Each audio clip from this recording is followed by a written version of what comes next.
చామరం news ఛానల్కు స్వాగతం. ప్రేక్షకులకు 79వ స్వాతంత్ర దినోత్సవ శుభాకాంక్షలు. ఈనాటి ముఖ్యాంశాలు: వైకాపాకు ఘోర పరాభవం, ఆకస్మిక వరదతో జమ్మూలో 46 మంది మృతి, విద్యుత్ ప్రాజెక్టులు పూర్తి కావాల్సిందే, పెండింగ్లో ఉన్న వాటిపై దృష్టి, ప్రతి వారం సమీక్షించనున్న అధికారులు, రాబోయే 5 రోజుల్లో ఉత్తరాంధ్రలో భారీ వర్షం, దేశవ్యాప్తంగా క్లెయిమ్ చేయని ఫిక్స్డ్ డిపాజిట్లు 1,00,000 కోట్ల రూపాయలు, డ్రైవర్ రహిత మినీ బస్సులు, విద్యుత్ ఉత్పత్తి వ్యయం తగ్గించాలి సీఎం చంద్రబాబు, ఒంటరి మహిళలే లక్ష్యం, నగలు దోచుకుని అఘాయిత్యం, సచివాలయంలో సింగిల్ యూజ్ ప్లాస్టిక్ పై నిషేధం, ఊరంతా రక్త సంబంధీకులే, ప్రియుడితో కలిసి భర్త హత్య, నేటి నుంచి ఒంగోలు పుస్తక మహోత్సవం, మహిళలకు ఆర్థిక భరోసా, ఉరిమిన కృష్ణమ్మ, జింక్ తక్కువైతే కలిగే దుష్ప్రభావాలు, వైకాపాకు ఘోర పరాభవం. వైఎస్ఆర్ కడప జిల్లా పులివెందుల జెడ్పీటీసీకి జరిగిన ఉప ఎన్నికల్లో బ్యాలెట్ పేపర్కు జత చేసి ఒక ఓటర్ వేసిన ఈ చీటీ 4 దశాబ్దాలుగా ఆ నియోజకవర్గాన్ని వైఎస్ కుటుంబం చెరబట్టి అక్కడి ప్రజలకు రాజ్యాంగం కల్పించిన ఓటు హక్కును ఎలా కాలరాసిందన్నది కళ్లకు కట్టింది. ఇది ఆ ఒక్క ఓటరు ఆవేదనే కాదు, దశాబ్దాలుగా వైఎస్ కుటుంబ అరాచకాలతో నలిగిపోతూ కనీసం తమ ఓటు తాము వేసుకోలేని పులివెందుల నియోజకవర్గ ప్రజల మానసిక వేదనకు అక్షర రూపం. ఇన్నాళ్లు వైఎస్ కుటుంబ కబంధ హస్తాల్లో చిక్కుకుని విలవిల్లాడిన పులివెందుల ప్రజలు ఈ ఎన్నికల్లో స్వేచ్ఛగా ఓటేసి నచ్చిన అభ్యర్థిని గెలిపించుకోగలిగారు. పులివెందుల జెడ్పీటీసీ ఎన్నికల్లో వైకాపా అభ్యర్థికి డిపాజిట్ కూడా దక్కకుండా చేసి ఇన్నాళ్లు వైఎస్ కుటుంబం సాగించిన అణచివేతకు తగిన గుణపాఠం చెప్పారు. నిర్బంధాలు, బెదిరింపులు, హత్యలు, దాడులతో పులివెందులపై వైఎస్ రాజారెడ్డి, వైఎస్ రాజశేఖర్ రెడ్డి హయాం నుంచి ఇప్పుడు జగన్ వరకు సాగిస్తున్న పెత్తనానికి తెలుగుదేశం పార్టీ గండికొట్టింది. వైకాపా అధ్యక్షుడు జగన్ ప్రాతినిధ్యం వహిస్తున్న పులివెందుల నియోజకవర్గంలో జెడ్పీటీసీ ఉప ఎన్నికల్లో వైకాపాకు డిపాజిట్ దక్కకుండా చేసింది. అసెంబ్లీ ఎన్నికల్లో 11 సీట్లకే పరిమితమైన జగన్ పార్టీకి ఇది మరో ఘోర పరాభవం. వైకాపా ఓటమి నేపథ్యంలో ఎన్నాళ్లు పులివెందుల నియోజకవర్గంలో వైఎస్ కుటుంబం దాష్టికాలపై రాష్ట్ర వ్యాప్తంగా చర్చ జరుగుతోంది. ఆకస్మిక వరదతో జమ్మూలో 46 మంది మృతి. జమ్మూ కాశ్మీర్ కొండల్లో మేఘ విస్ఫోటం బీభత్సం సృష్టించింది. మచైల్ మాతాదేవి దర్శనానికి వెళ్తున్న యాత్రికులపై విరుచుకుపడింది. ఒక్కసారిగా వచ్చిపడిన ఆకస్మిక వరదతో 46 మంది ప్రాణాలు కోల్పోయారు. చాలామంది గల్లంతయ్యారు. చనిపోయిన వారిలో 2 సిఐఎస్ఎఫ్ సిబ్బంది ఉన్నారు. 167 మందిని సహాయక బృందాలు రక్షించాయి. అయితే వారిలో 38 మంది పరిస్థితి విషమంగా ఉంది. మరణాల సంఖ్య మరింతగా పెరిగే అవకాశం ఉందని భావిస్తున్నారు. విద్యుత్ ప్రాజెక్టులు పూర్తి కావాల్సిందే, పెండింగ్లో ఉన్న వాటిపై దృష్టి, ప్రతివారం సమీక్షించనున్న అధికారులు. విద్యుత్ ప్రాజెక్టుల ఏర్పాటుకు ప్రభుత్వంతో ఒప్పందాలు కుదుర్చుకున్న సంస్థలు ఏళ్లుగా జాప్యం చేస్తున్నాయి. ప్రాజెక్టుల ఏర్పాటుకు కేటాయించిన 2 లక్షల ఎకరాలకు పైగా భూములు వృధాగా పడి ఉన్నాయి. ప్రభుత్వానికి జీఎస్టీ రూపేణా ఆదాయం రాకపోగా యువత ఉపాధి అవకాశాలు కోల్పోతున్నారు. దీంతో పాటు రాష్ట్ర విద్యుత్ ప్రణాళికపై ప్రభావం పడుతోంది. డిమాండ్ మేరకు విద్యుత్ అందించేందుకు అధిక ధరకు బహిరంగ మార్కెట్లో డిస్కంలు కొంటున్నాయి. ఆ భారాన్ని ట్రూ ఆఫ్ పేరుతో వినియోగదారుల నుంచి వసూలు చేస్తున్నాయి. ఇక మీదట వినియోగదారులపై అదనపు భారాలు వేయకుండా కూటమి ప్రభుత్వం కసరత్తు చేస్తోంది. ప్రాజెక్టుల ఏర్పాటుకు ఉన్న సమస్యలపై సంస్థలతో చర్చించాలని నిర్ణయించింది. నిర్దేశిత గడువులోగా ప్రాజెక్టులను పూర్తి చేసేందుకు ఉన్న ఇబ్బందుల పరిష్కారంపై దృష్టి సారించింది. దీనికోసం ప్రతివారం కొన్ని కంపెనీలతో అధికారులు సమావేశమై ప్రాజెక్టుల నిర్మాణాన్ని చేపట్టేందుకు ఉన్న సమస్యలపై చర్చిస్తారు. రాబోయే 6 నెలల్లో సాధ్యమైనన్ని ప్రాజెక్టులను గ్రౌండింగ్ చేసేలా లక్ష్యాన్ని నిర్దేశించుకున్నారు. విద్యుత్ ప్రాజెక్టుల పూర్తికి సంకల్పించారు. రాబోయే 5 రోజుల్లో ఉత్తరాంధ్రలో భారీ వర్షం. పశ్చిమ మధ్య బంగాళాఖాతంలో దక్షిణ ఒడిశా, ఉత్తరాంధ్ర తీరాలకు సమీపంలో అల్పపీడనం కొనసాగుతోంది. ఇది పశ్చిమ వాయువ్య దిశగా కదులుతూ ఈ రోజుకి ఉత్తరాంధ్ర, దక్షిణ ఒరిస్సా తీరాల వైపు ప్రయాణించే అవకాశం ఉందని భారత వాతావరణ విభాగం తెలిపింది. అలాగే తూర్పుగోదావరి, పశ్చిమ గోదావరి, గుంటూరు, కృష్ణా, యానంలలో ఆకస్మిక వరదలు వచ్చే ప్రమాదముందని ఐఎండీ హెచ్చరించింది. మరోవైపు బీకానేర్, బిలాస్పూర్, కళింగపట్నం మీదుగా అల్పపీడన ప్రాంతం వరకు రుతుపవన ద్రోణి కొనసాగుతోంది. దీని ప్రభావంతో రాబోయే 5 రోజుల్లో ఉత్తరాంధ్రలోని కొన్ని ప్రాంతాల్లో భారీ వర్షాలు కురిసే అవకాశముందని అమరావతి వాతావరణ కేంద్రం తెలిపింది. దేశవ్యాప్తంగా క్లెయిమ్ చేయని ఫిక్స్డ్ డిపాజిట్లు 1,00,000 కోట్ల రూపాయలు. మరణించిన ఖాతాదారులకు సంబంధించి దేశవ్యాప్తంగా 1,00,000 కోట్ల రూపాయల ఫిక్స్డ్ డిపాజిట్లను వారి సంబంధీకులు క్లెయిమ్ చేయలేదని RBI executive director R Lakshmikantharao తెలిపారు. అవగాహన రాహిత్యమే అందుకు కారణమని పేర్కొన్నారు. ఇలాంటి ఎన్నో సందేహాలను నివృత్తి చేయడానికి దేశవ్యాప్తంగా అవగాహన సదస్సులు నిర్వహిస్తున్నట్లు చెప్పారు. గురువారం విజయవాడ సమీపంలోని నున్నలో EBI, SBI, Canara bank of India, Andhra Pradesh Grameena bank సహా వివిధ బ్యాంకుల ఆధ్వర్యంలో మెగా జనసురక్ష శిబిరాన్ని నిర్వహించారు. లక్ష్మీకాంతారావు మాట్లాడుతూ ఏళ్లుగా క్రియాశీలకంగా లేని బ్యాంకు ఖాతాల్ని రీకైవసీ చేసుకోవడం ద్వారా యాక్టివేట్ చేయించుకోవచ్చని సూచించారు. డ్రైవర్ రహిత మినీ బస్సులు. డ్రైవర్ అవసరం లేకుండా నడిచే మినీ బస్సులు ఇప్పుడు హైదరాబాద్ వచ్చేశాయి. అయితే ప్రజలకింకా అందుబాటులోకి రాలేదు. ప్రస్తుతం ఐఐటి హైదరాబాద్ పూర్తి స్థాయిలో ఈ బస్సులను వినియోగిస్తోంది. ఐఐటి హైదరాబాద్ అభివృద్ధి చేసిన autonomous navigation data acquisition system టెక్నాలజీని ఉపయోగించి ఈ డ్రైవర్ రహిత బస్సులను తయారు చేశారు. ప్రస్తుతం 3 రోజుల నుంచి ఇవి ఐఐటి క్యాంపస్లో రోజువారీ సేవలు అందిస్తున్నాయి. దీంతో దేశంలోనే తొలిసారిగా ఐఐటి హైదరాబాద్ డ్రైవర్ రహిత బస్సులను అందుబాటులోకి తెచ్చినట్లయిందని సిబ్బంది తెలిపారు. విద్యుత్ ఉత్పత్తి వ్యయం తగ్గించాలి. సీఎం చంద్రబాబు. విద్యుత్ ఉత్పత్తి వ్యయాన్ని తగ్గించడంతో పాటు నాణ్యమైన విద్యుత్ సరఫరా లక్ష్యంగా ఇంధన పోర్ట్ఫోలియో మేనేజ్మెంట్ సిస్టమ్ ఉండాలని సీఎం చంద్రబాబు అధికారులకు సూచించారు. విద్యుత్ సంస్థల నిర్వహణలో సాంకేతికత అందిపుచ్చుకోవాలని, లైన్ల నిర్వహణ వ్యయాన్ని తగ్గించేందుకు ఏఐతో పనిచేసే డ్రోన్లను వినియోగించాలని, మానవరహితంగా సబ్స్టేషన్లను నిర్వహించే సాంకేతికత అందిపుచ్చుకోవాలని నిర్దేశించారు. ఒంటరి మహిళలే లక్ష్యం. నగలు దోచుకుని అఘాయిత్యం. మహిళలు ఒంటరిగా కనిపిస్తే చాలు వారిపై అత్యాచారం చేసి వీడియోలు తీసి నగలు దోచుకుని ఆపై బెదిరింపులకు పాల్పడుతున్న యువకుడిని కర్ణాటక పోలీసులు అరెస్ట్ చేశారు. పోలీసుల కథనం మేరకు కేరళలోని ఇడుక్కికి చెందిన సజు తమిళనాడు దిండుక్కల్ నగరంలోని నాగల్ నగర్లో ఉంటున్నాడు. ఇటీవల ఓ రోజు ఉదయాన్నే స్థానిక కార్మిక అడ్డాకు వెళ్లి పనికోసమని ఓ మహిళను తన కారులో తీసుకెళ్లాడు. నిర్మానుష్య ప్రాంతంలో ఆమెపై అత్యాచారం చేసి సెల్ ఫోన్తో వీడియో తీసి నగలు దోచుకున్నాడు. బాధితురాలు దిండుక్కల్ నగర నార్త్ పోలీసులకు ఫిర్యాదు చేశారు. పోలీసులు గాలించి సజ్జును కేరళలో అరెస్ట్ చేశారు. అతడి ఫోన్లో పలువురు మహిళల అసభ్యకర వీడియోలు గుర్తించారు. పలువురు ఒంటరి మహిళలపై అత్యాచారం చేసి విషయం ఎవరికీ చెప్పకుండా వీడియో తీసి బెదిరించేవాడినని నిందితుడు పోలీసులు ఎదుట ఒప్పుకున్నట్లు తెలిసింది. కేరళ, తమిళనాడు, కర్ణాటక రాష్ట్రాల్లో సుమారు 50 మంది బాధితులున్నట్లు పోలీసులు తెలిపారు. విలాసాలకు అలవాటు పడిన సజు కారులోనే జీవిస్తూ నేరాలకు పాల్పడుతున్నట్లు పోలీసులు వివరించారు. సచివాలయంలో సింగిల్ యూజ్ ప్లాస్టిక్పై నిషేధం. రాష్ట్ర సచివాలయాన్ని సింగిల్ యూజ్ ప్లాస్టిక్ రహితంగా మార్చేందుకు చర్యలు చేపట్టామని పురపాలక, పట్టణాభివృద్ధి శాఖ ముఖ్య కార్యదర్శి సురేష్ కుమార్ తెలిపారు. గురువారం సచివాలయ ప్రాంగణంలో జూట్ బ్యాగ్ల స్టాల్ను ఆయన ప్రారంభించారు.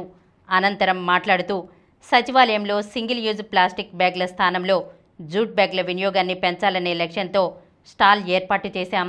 వచ్చే జూన్ 5 నాటికి సింగిల్ యూజ్ ప్లాస్టిక్ రహిత రాష్ట్రంగా ఏపీని తీర్చిదిద్దాలని సీఎం చంద్రబాబు ఇచ్చిన ఆదేశాలకు అనుగుణంగా సచివాలయం నుంచే చర్యలు చేపట్టాం. ఈ నెల 15 నుంచి ఇక్కడ సింగిల్ యూజ్ ప్లాస్టిక్ వస్తువులైన బాటిళ్లు, ప్లాస్టిక్ కప్పులు, ప్లేట్లు, స్టిక్కర్లు, బ్యాగ్ల వాడకంపై నిషేధాన్ని అమలు చేస్తున్నాం. వీటి స్థానంలో పునర్వినియోగ, పర్యావరణహిత వస్తువులను ప్రోత్సహించేలా చర్యలు చేపట్టాం.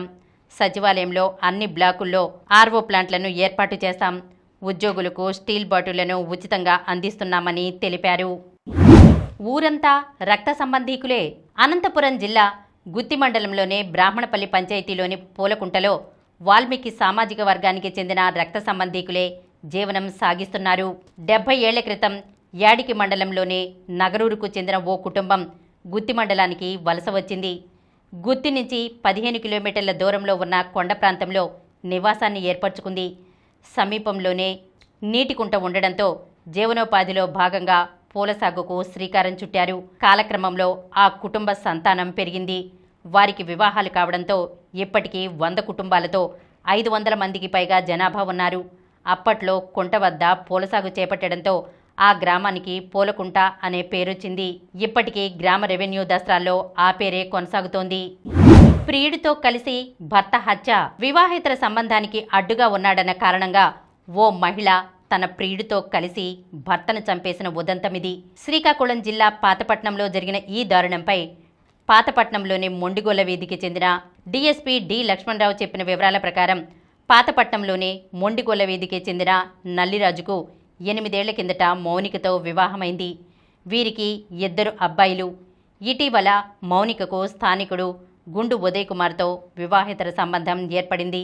దీనిపై భర్తతో పాటు కుటుంబ సభ్యులు ఆమెను పలుమార్లు మందలించారు. దీంతో మౌనిక ప్రియుడితో కలిసి భర్తను హతమార్చి తర్వాత ఉదయ్ కుమార్ తన భార్యకు విడాకులిచ్చి ఇద్దరూ కలిసి జీవించాలని నిశ్చయించుకున్నారు. రాజును రాత్రివేళ బయటకు రప్పించేందుకు ఉదయ్ అమ్మాయిలా వాట్సాప్లో సందేశాలు పంపించాడు. రాజు తిరస్కరించడంతో ఇంట్లోనే హత్యకు పథకం వేశారు. మౌనిక ఈ నెల 5న తన భర్తకు 4 నిద్రమాత్రలు కలిపిన అన్నం పెట్టింది. ఆ రోజు అతని ప్రవర్తనను గమనించి మర్నాడు 6 మాత్రలు కలిపిన భోజనం పెట్టింది. భర్త మత్తులోకి జారుకున్నాక అర్ధరాత్రి ప్రియుడికి ఫోన్ చేసింది. ఉదయ్ కుమార్ స్థానికుడు చౌదరి మల్లికార్జున్తో కలిసి బైక్పై వస్తూ ఆ దారిలో వీధి దీపాలు ఆపేశారు. ఇంట్లోకి వచ్చాక ముగ్గురు కలిసి గాఢ నిద్రలో ఉన్న రాజు ముఖానికి తలగడను నొక్కిపెట్టి చంపేశారు. తర్వాత రాజు ద్విచక్ర వాహనాన్ని స్థానిక ఎస్సీ కాలనీ దిగువన పెట్టారు. ఉదయ్ మల్లికార్జున్లు తాము వచ్చిన బైక్పై రాజు మృతదేహాన్ని తీసుకొచ్చి ముందుగా బండి పెట్టిన ప్రాంతంలో పడేసి వెళ్ళిపోయారు. తన భర్త రాత్రివేళ ఇంటి నుంచి బయటికి వెళ్లి తిరిగి రాలేదంటూ మౌనిక అతని కుటుంబ సభ్యులకు ఫోన్లో సమాచారమిచ్చింది. 7న ఉదయం స్థానికులు మృతదేహాన్ని గుర్తించారు. అతని శరీరంపై గాయాలు లేకపోవడంతో పాటు మౌనిక ఫిర్యాదు మేరకు ఎస్ఐ బి లావణ్య అనుమానాస్పద మృతిగా కేసు పెట్టారు. సీసీ కెమెరాలు పరిశీలించగా రాత్రిపూట ఉదయ్ కుమార్ మల్లికార్జున్ సంచరించినట్లు గుర్తించారు. పోలీసుల ప్రశ్నలకు మౌనిక పొంతనలేని సమాధానాలిచ్చింది. దీంతో లోతుగా విచారించగా తామే హత్య చేసినట్లు ముగ్గురు అంగీకరించారని డీఎస్పీ తెలిపారు. నేటి నుంచి ఒంగోలు పుస్తక మహోత్సవం. ప్రకాశం జిల్లా ఒంగోలు నగరంలోని పీవీఆర్ బాలుర పాఠశాల ఆవరణలో ఈ నెల 15 నుంచి 24వ తేదీ వరకు ఒంగోలు 3వ పుస్తక మహోత్సవం జరగనుందని నిర్వాహకులు తెలిపారు. Vijayawada book pest society, Andhra Pradesh సాంస్కృతిక శాఖ, ఆంధ్రప్రదేశ్ గ్రంథాలయ పరిషత్ ఆధ్వర్యంలో దీన్ని నిర్వహిస్తున్నట్లు వెల్లడించారు. పీవీఆర్ గ్రౌండ్ ఆవరణలో గురువారం ఏర్పాటు చేసిన మీడియా సమావేశంలో ఎంఎస్కో ప్రచురణల ప్రతినిధి విజయ్ కుమార్ మాట్లాడుతూ ప్రస్తుతం చిన్నారులు పుస్తక పఠనానికి దూరమై సెల్ ఫోన్లు, టీవీలకు బానిసలుగా మారి సృజనాత్మకతను కోల్పోతున్నారని ఆందోళన వ్యక్తం చేశారు. తల్లిదండ్రులు తమ పిల్లలను పుస్తకాలకు చేరువ చేసి మంచి సమాజానికి పునాది వేయాలని అన్నారు. పిల్లల్లో పఠనాసక్తిని పెంచేందుకే ఈ పుస్తక మహోత్సవాన్ని నిర్వహిస్తున్నట్లు పేర్కొన్నారు. మహిళలకు ఆర్థిక భరోసా. విద్య, వైద్యం, ఉద్యోగం, వ్యాపారం, ఆలయ దర్శనం ఇలా ఏ పని మీదైనా మహిళలు ఆర్టీసీ బస్సుల్లో ఇకపై ఉచితంగా ప్రయాణించవచ్చు. 5 రకాల బస్సుల్లో ఉచిత ప్రయాణం సదుపాయం కల్పించే స్త్రీశక్తి పథకం ఈ రోజు నుంచి అమలు కానుంది. కూటమి ప్రభుత్వం ఎన్నికల వేళ ఇచ్చిన సూపర్ 6 హామీల్లో మహిళలకు ఉచిత బస్ ప్రయాణ హామీ ఒకటి. దీనిని ప్రభుత్వం ఏదో మొక్కుబడిగా జిల్లాల పరిధిలో అమలు చేయకుండా రాష్ట్రంలో ఎక్కడి నుంచి ఎక్కడికైనా ప్రయాణించేలా అవకాశం కల్పిస్తోంది. వాస్తవానికి జిల్లా స్థాయిలో ఉచిత ప్రయాణ సదుపాయం కల్పిస్తామని ఎన్నికల సమయంలో ప్రకటించారు. దీంతో కొత్త జిల్లా లేదా ఉమ్మడి జిల్లా పరిధిలో వర్తించేలా ఈ పథకం ఉంటుందని అంతా భావించారు. కానీ సీఎం చంద్రబాబు మాత్రం రాష్ట్రంలో ఎక్కడికైనా ప్రయాణించేలా పథకం అమలుకు నిర్ణయం తీసుకున్నారు. ఉరిమిన కృష్ణమ్మ. ఎగువ నుంచి వస్తున్న వరద ప్రవాహంతో కృష్ణానది ఉప్పొంగి ప్రవహిస్తోంది. బుధవారం అర్ధరాత్రి నుంచి గురువారం తెల్లవారుజాము వరకు భారీగా పెరిగింది. ప్రకాశం బ్యారేజీ వద్ద దాదాపు 2వ ప్రమాద హెచ్చరిక స్థాయిలో పెరిగి క్రమంగా తగ్గింది. మధ్యాహ్నం 1 గంట వేళ గరిష్ట ఇన్ఫ్లో 5,65,807 క్యూసెక్కులు, అవుట్ఫ్లో 5,65,201 క్యూసెక్కులుగా నమోదైంది. బుధ, గురువారాల్లో 5 లక్షల క్యూసెక్కుల వరకు పెరగడంతో బెజవాడ వాసులు ఆందోళన చెందారు. ప్రవాహం 5.67 లక్షల క్యూసెక్కులకు చేరితే రెండో ప్రమాద హెచ్చరిక జారీ చేసేవారు. రాత్రి 7 గంటలకు ఇన్ఫ్లో 5,39,473, అవుట్ఫ్లో 5,38,867 క్యూసెక్కులకు తగ్గింది. జింక్ లోపించడం వల్ల కలిగే దుష్ప్రభావాలు. విటమిన్ డి, ఐరన్ మొదలైనవి తక్కువైతే ఏం జరుగుతుందో చాలామందికి తెలుసు. కానీ మన శరీరానికి అత్యంత అవసరమైన జింక్ గురించి మాత్రం తెలియదు. మన శరీరానికి ప్రతిరోజు కనీసం 8 నుంచి 10 మిల్లీగ్రాముల జింక్ అవసరమవుతుంది. ఒకవేళ జింక్ తక్కువైతే దాని ప్రభావం శరీరంపై పడుతుంది. అప్పుడు శరీరం కొన్ని సంకేతాలు పంపుతుంది. జింక్ తగ్గడం వల్ల రోగనిరోధక శక్తి తగ్గుతుంది. దీనివల్ల వైరస్, బ్యాక్టీరియాలపై రోగనిరోధక వ్యవస్థ సరైన పోరాటం చేయలేదు. దీంతో తరచూ ఇన్ఫెక్షన్లు వస్తూ ఉంటాయి. గాయం మానాలంటే కణాల విభజన సక్రమంగా, చురుకుగా జరగాలి. జింక్ సరిగ్గా లేకపోతే గాయాలు త్వరగా మానవు. జింక్ తక్కువ ఉంటే జుట్టు ఊడిపోతూ ఉంటుంది. ఎవరికైనా జుట్టు ఊడిపోతుంటే జింక్ విలువలు ఎలా ఉన్నాయో తెలుసుకోవాలి. జింక్ తగ్గటం వల్ల రుచి, వాసన సరిగ్గా తెలియవు. దీనివల్ల ఆకలి తగ్గుతుంది. ఆకలి వేయకపోతే ఆహారం సరిగ్గా తినరు. దీనివల్ల తగినంత జింక్ లభించదు. చర్మ ఆరోగ్యానికి జింక్ చాలా అవసరం. జింక్ సరిగ్గా లేకపోతే రకరకాల చర్మ సమస్యలు ఏర్పడే అవకాశం ఉంది. మెదడుపై కూడా జింక్ ప్రభావం చూపిస్తుంది. జింక్ సరిగ్గా లేకపోతే మెదడు సరిగ్గా పనిచేయదు. దీనివల్ల డిప్రెషన్, ఆందోళన వంటి మానసిక సమస్యలు ఏర్పడతాయి. ఇప్పుడు కొన్ని సంక్షిప్త వార్తలను చూద్దాం. ఎస్పీ భద్రయ్య, డీఎస్పీ రాజీవ్లకు రాష్ట్రపతి పోలీస్ సేవా పథకాలు. ముఖ్యమంత్రి భద్రతా విభాగంలో బాధ్యతలు నిర్వహిస్తున్న SP Chennupati Bhadraiah, vigilance and enforcement DSP Gopu Rajeev కుమార్లకు రాష్ట్రపతి పోలీస్ సేవా పథకం వరించింది. మొత్తం 20 మంది పోలీస్ అధికారులు, సిబ్బందికి పోలీస్ పథకాలు లభించాయి. స్వాతంత్ర దినోత్సవాన్ని పురస్కరించుకుని రాష్ట్రానికి చెందిన 22 మంది పోలీస్ అధికారులకు కేంద్ర హోంమంత్రిత్వ శాఖ గురువారం ఈ పథకాలు ప్రకటించింది. ఈ నెల 22 నుంచి సివిల్స్ మెయిన్స్ పరీక్షలు.